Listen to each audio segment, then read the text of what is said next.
sure to check out Angel's Geeks for your figures and collectibles.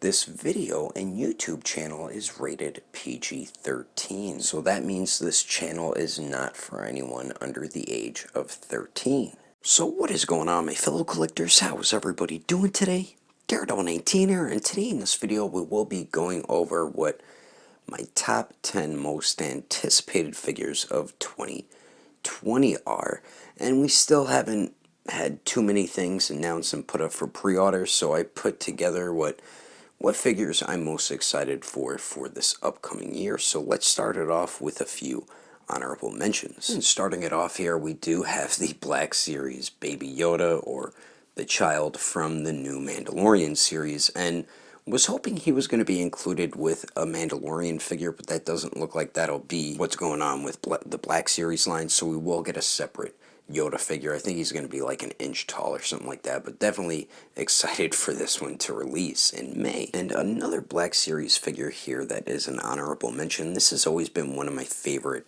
Jedi that really wasn't a popular character, and that is Kit Fisto, and always wanted a figure company to make this character, and finally Black Series is going to be making this awesome Jedi. I just love his character design, that very alien type look. Really always dug the way he looked as a character slash Jedi, so really happy that Black Series or Hasbro is going to be making this one for us. And the last honorable mention is the Revoltech Midoriya and All Might, and I'm guessing Midoriya is going to be releasing first, since we already seen a painted prototype. As we've seen with All Might, we've just seen an unpainted prototype, so Midoriya is probably releasing first and then All Might, but I'm definitely hyped for both of them. I know they're both going to be extremely fun figures to pose around. We still haven't gotten a release date, but Revoltech did announce that they are releasing both in 2020. Alright, so now starting off my top 10 list here, coming in at number 10 is the Mezco 112 Collective regular release of Moon Knight. And Moon Knight is one of my favorite Marvel characters. He's more on the darker side in the Marvel universe, but always wanted a figure company to make a dope figure of Moon Knight, and Mezco seems to be the first company jumping on that, not counting Hasbro Marvel Legends, even though this did technically release the other suit at San Diego Comic-Con, I believe, but I had the all-white suit version pre-ordered, so definitely can't wait for this to release, which it should have already, actually. And coming in at number 9 is the Storm Collectibles Doomsday, and Doomsday is just one of those characters that's awesome, you know what I mean? I mean, he's the villain that killed Superman. Whoops, spoilers, but there is no really good version in 6-inch scale of Doomsday, and Storm Collectibles is definitely bringing that to us, so I'm definitely hyped for this one to release in the upcoming months. And coming in at number 8 is the Figma My Hero Academia Todoroki, and this isn't technically confirmed for 2020, but I'm 99% sure it's going to be releasing this year, and he is my favorite character from My Hero, so I was hyped as hell when Max Factory announced this. It just depends when the hell he's going to release. We haven't seen an unpainted prototype of the figure yet, which I'm hoping we do see some sort of prototype very soon, and I hope he releases sooner rather than later. And coming in at number 7 is a figure line that I thought was done for, and this is the Variable Action Heroes version 2 Trafalgar Law, and this already looks 20 times better than their first version, because I didn't like the trench coat they gave him, the way it was articulated. This figure looks tons better, man, and hyped as hell that this line is still giving us new figures, and I hope they continue doing it in 2020.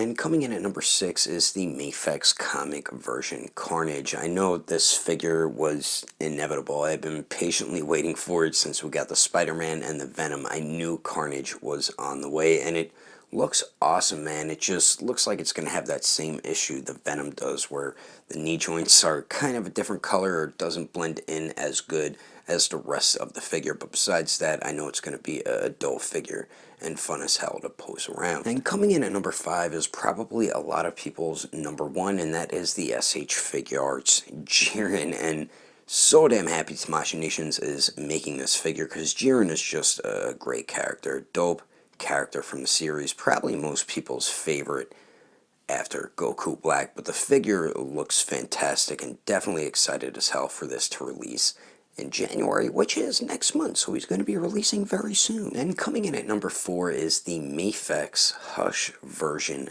Batman, and this to me is probably going to be my favorite Batman figure in my collection. I know I recently said the Mezco Silver Knight Batman is, but I know this one is definitely going to take its place because this thing looks so incredible, man. This is going to be such a fun, cool figure, and it's going to look great on display. So super hyped for this Batman to release because I know this is going to be my favorite Batman figure that I will have in my collection. Alright, so now we're down to my top 3 most anticipated figures of next year, and coming in at number 3 is the Mezco 112 Collective Remy LeBeau, aka Gambit. And Gambit is on this list because Gambit is my all-time favorite Marvel character, and we just don't get enough awesome 6-inch scale Gambit figures from figure companies. Revoltech did it first, now Mezco is doing it second. So hopefully we see one from Mafex as well, but I feel like this is probably going to be my favorite Gambit figure in 6-inch scale form once it releases. The only thing I worry about is the hindered articulation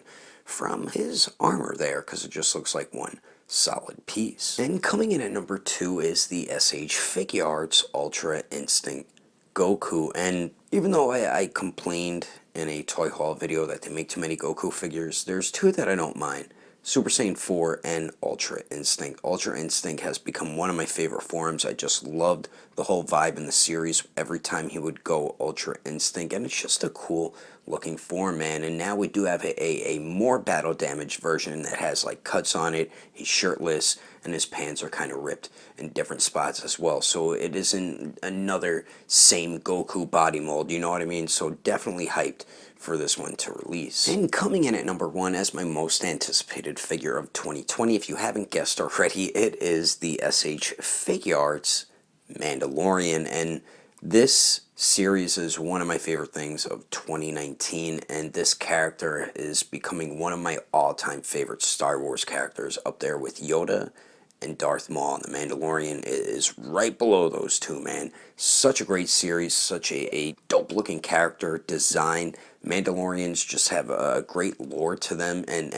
they do dig into that, into the story, and I just love the design of his Mandalorian armor, especially when he gets that Beskar armor. So I'm hoping they give us another version with the Beskar armor as well. But I do also dig the way this version looks also, and just so damn hyped for this one to release. I wish it was releasing earlier in the year, but we have to wait till March. But anyway, that is my video of my top 10 most anticipated figures of 2020. Let me know in the comments below what your top 5 or top 10 most anticipated figures of 2020 are as well. Hope you enjoyed the video. If you would like to support the channel, don't forget to subscribe and click on that notification bell. And if you liked it, feel free to give it a thumbs up. If you didn't like it, oh well, I guess you didn't like it. But thanks for watching. I will see you later.